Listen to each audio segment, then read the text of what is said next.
Hey guys, what's up?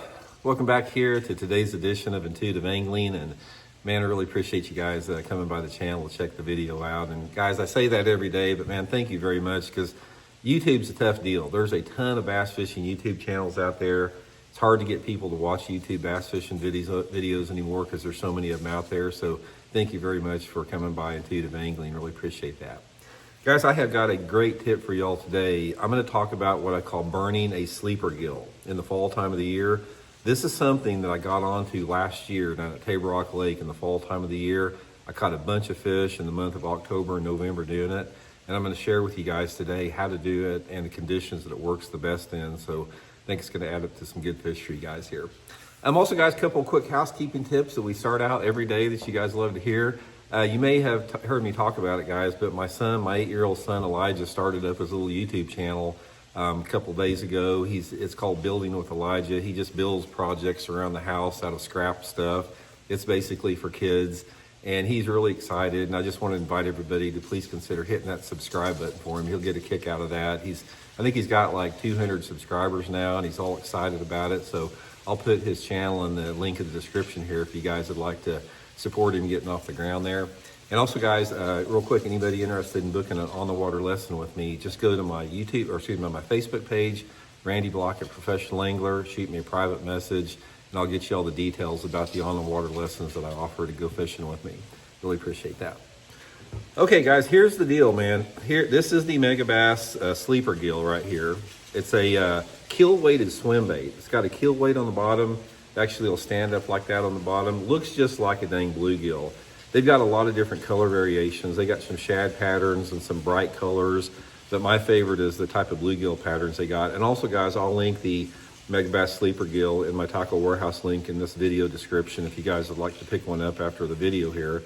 But this is the bait we're talking about here, Megabass Sleeper Gill. It's got a big paddle on it, very life looking, looks just like a bluegill here. Okay. I've been fishing the sleeper gill now for about almost going on 4 years. And the best success I've had on it prior to figuring out this burning the sleeper gill that we're going to talk about is throwing it just next to some type of an object. Boat docks are really good, just reeling it past the boat dock. It skips like a rock, so you can skip it up underneath docks. But I've caught a bunch of fish on the sleeper gill around boat docks. But how I got onto this thing is one of my favorite fall time techniques in the Ozarks here and all over the country. Anytime you have water visibility, guys, over about 2.5 foot, you need about at least 2.5 foot of visibility for this burning sleeper gill to work. But in the fall time of the year, I love to burn a spinnerbait, rip a spinnerbait. It's been an Ozark technique for 50 years where I live here. So anyway, I was fishing Table Rock for 2 days in a row, and the first day I got down there, this was the last week of October last year. We had super perfect conditions for it. It was windy, cloudy, caught a bunch of fish burning the spinnerbait, paralleling bluff banks with it, just ripping it under the surface that far. The next day I was down there, and it changed. A cold front had went through. We lost our clouds. It was sort of bright out. We had a little bit of a wind. And I couldn't get him to hit that spinnerbait very good. I caught a couple on it, and I got thinking maybe they want some type of a little bit more subtle presentation. And I'd caught, my favorite way to fish the sleeper gill is reeling it just under the surface, almost on the surface, but just under. And I got thinking, it's like, maybe they want something subtle. I'm just gonna try it. So I took this sleeper gill, guys, and I threw it out there on those bluff banks, and I started fishing it fast along the surface, just underneath the surface, just like that, about 2 inches under the surface.